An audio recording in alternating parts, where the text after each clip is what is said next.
สวัสดีค่ะคุณผู้ชมวันนี้เราอยู่วังน้ำเขียวนะคะอยู่ที่สวนดอกไม้ฟูจิฟูใจค่ะคุณผู้ชมฟูจิฟูใจฟูจิฟูใจเรามาฮีลใจด้วยดอกไม้กันคุณผู้ชมค่ะค่าเข้าชมฟูจิฟูใจนะคะมาชมดอกไม้ถ่ายรูปกับดอกไม้เช็คอินกับดอกไม้นะคะ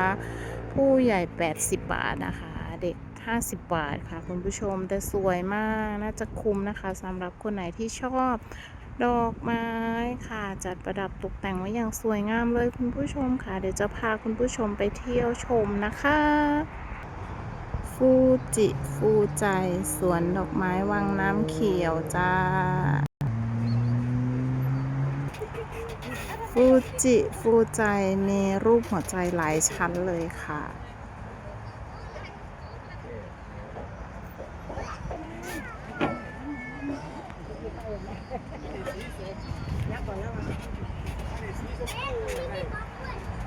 มันคนละสีได้แล้ววะโล